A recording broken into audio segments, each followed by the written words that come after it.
Hi යාළුවනේ අයබෝවන්. ඔන්න අද අපි ආවේ ගම්පහ පිහිටි වෙනරත්ගොඩ උද්‍යානයට. මේ උද්‍යානයේ ඉතිහාසය 1876 දක්වා ගියා. අදටත් මේක සුන්දරව ස්ථානයක් විදිහට පවතිනවා. මේ උද්‍යානයට ළඟා වෙන්න ගම්පහ නගර මැදේ ඉඳලා කිලෝමීටර් 1.5ක් විතර දුර තියෙනවා. ගම්පහ දුම්රිය ස්ථානයේ ඉඳන් මිනිත්තු 5ක 10ක ඇවිදීමකින් මේ උද්‍යානයට යන්න පුළුවන්. ඒ වගේම කොළඹ කටුනායක ගම්පහ හරහා යන බස් වලින් ඉතා පහසුවෙන් මේ උද්‍යානයට ළඟා වෙන්න පුළුවන්. මේ උද්‍යානය ඇතුළට ඇතුළු වුණාම ඕකිඩ් මල්, ඖෂධීය ගස්, කුඩා වැව් ආදී ඔබට දකින්න පුළුවන්. එවැනි තැන්වල පිඹුරාන්, පක්ෂීන්, කුරුල්ලෝගේ කෝලහල නිතරම අපේ කනට ඇහෙනවා.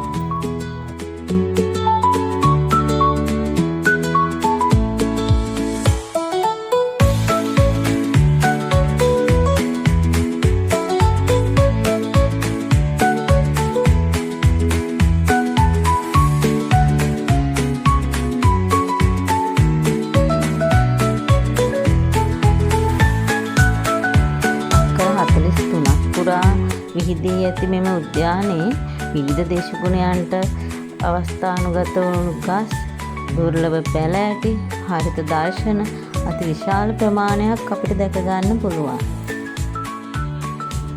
පවුලේ අයත් එක්ක ඇවිල්ලා ඇවිදින්න, විවේක ගන්න, සංසුන් මනසක් ඇති කරගන්න මේක සුදුසුම ස්ථානයක්. ඒ වගේම කුඩා ළමුන්ට සෙල්ලම් කරන්නත් ස්ථාන හදලා තියෙනවා. උද්‍යානයට සුවිශේෂත්වයක් හමුවලා තියෙන්නේ 1876 දී මුල්ම රබර් ගස මෙම උද්‍යානයේ තමයි හිටවලා තියෙන්නේ. ඊට පස්සේ රබර් කෘෂි කර්මාන්තය ශ්‍රී ලංකාව පුරාම පැතිරලා ගියා.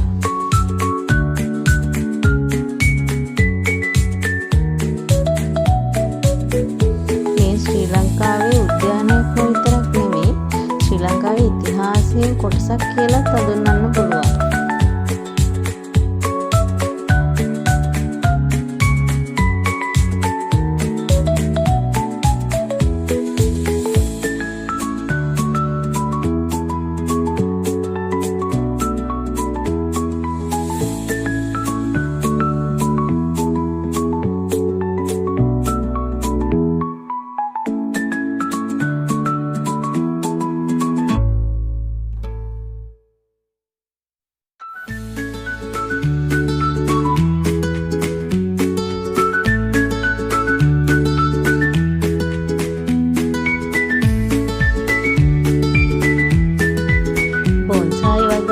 මේ උද්‍යානය තුල සිදු කර ඇති ආකාරය අපිට දකින්න පුළුවන්.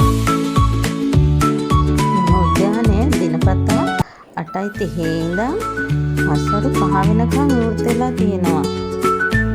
ඉතින් යාළුවනේ ඔයාලා ගම්පහ එනවා නම් මේ උද්‍යානය නරඹන්න අමතක කරන්න එපා. එහෙනම් යාළුවනේ මේ වීඩියෝ බලපු හැමෝටම ස්තුතියි. තවත් මේ වගේම වීඩියෝ එකකින් ඊළඟ සැරේ හමු වෙමු. එතකන් ගිහින් එන්න. බයි බයි.